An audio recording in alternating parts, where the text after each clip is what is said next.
এখানে যে প্লে এরিয়াটা আমরা এসেছি, প্লে এরিয়াটা একটু ছোট্ট করে তাড়াতাড়ি দেখে নেবো যে এখানে কি কি আছে। এখানে কিছু বাচ্চাদের খেলার এক এক রকমের, যাতে ওরা ফিজিক্যাল অ্যাক্টিভিটিতে এনগেজ করতে পারে। কিছু ক্লাইম্বিং, কিছু কি বলে এগুলোকে আমি জানি না, আগে পিছে নড়ে। তারপর এখানে স্লিপ আছে, স্ট্রেট এখানে নেমে পড়বে, এখান দিয়ে উঠতে পারবে। তারপরে উপরেও X0 এসব লেখা আছে, এটাকে দিয়ে থ্রু এরা হাঁটতে, হেঁটে, ক্লাইম্বিং করে, খেলাধুলো করে যেমন বাচ্চারা করে। এখানে এই সাইড থেকে ওই সাইড যাওয়ারও আছে। তারপরে এখানে হারনেস দেওয়া, একটা হারনেস ছাড়া, যাতে বসে জাস্ট কেউ বড় কেউ এনজয় করতে পারে। এখানে সুন্দর পা রেখে যাতে পিছনে আটকে দিতে পারে। আর এখানে যদি একটা গ্রুপ কিংবা একটু বড় বাচ্চা যারা আছে ওরাও এনজয় করতে পারে। আর এখানে দেখে নেবো কি কি আছে। এটা একটা পাশে বাস্কেটবল প্লে এরিয়া আছে, স্কুলের ঠিক বাইরেই।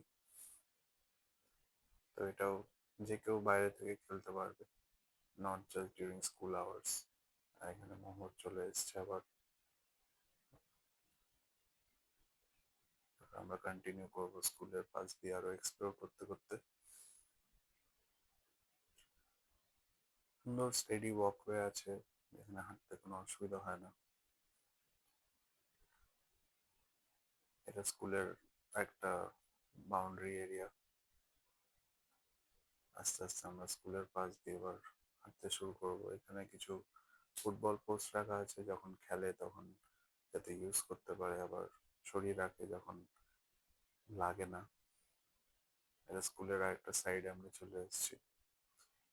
এখানেও কিছু বিল্ডিং আছে, এবার এগুলো বলতে পারবো না, কিন্তু মনে হয় কিছু অ্যাডমিনিস্ট্রেটিভ বিল্ডিং হবে, কিছু ক্লাসেস হবে। এই এখানে স্কুলের নামটা লেখা আছে, আর কার পার্ক এরিয়া ডিফাইন করা। এটার ভেতরে মাঠ আছে, মাঠটা লক থাকে, কিন্তু আমি অনেক সময় দেখেছি অনেক বড়রাও খেলে এখানে। তো আমার মনে হয় এটা এই সকার ক্লাব যেটা আছে তাদের, তারাও ইউজ করতে পারে মাঠটা ডিউরিং স্কুল আওয়ার্স, বোধহয় শুধু স্কুল ইউজ করে। তো কিছু একটা শেয়ার্ড অ্যারেঞ্জমেন্ট হবে। এখানে একটা বাস স্টপ আছে স্কুলের ঠিক সামনেই, যারা বাসে করে আসতে চায় কিংবা যেতে চায় এখানে এসে দাঁড়ালে এখানে বাস দাঁড়িয়ে পড়ে। যদি কেউ না থাকে তাহলে বাসটা চলে যায়, কিন্তু ডেজিগনেটেড স্পট ছাড়া বাস দাঁড়াবে না। এটা কিছু আমরা দেখতে পাচ্ছি যে last day of term, learning starts at 8:45, এমন করে স্কুলের একটা লাইভ ব্যানার চলছে। After care, back, child care, তারপরে লাঞ্চ অর্ডার,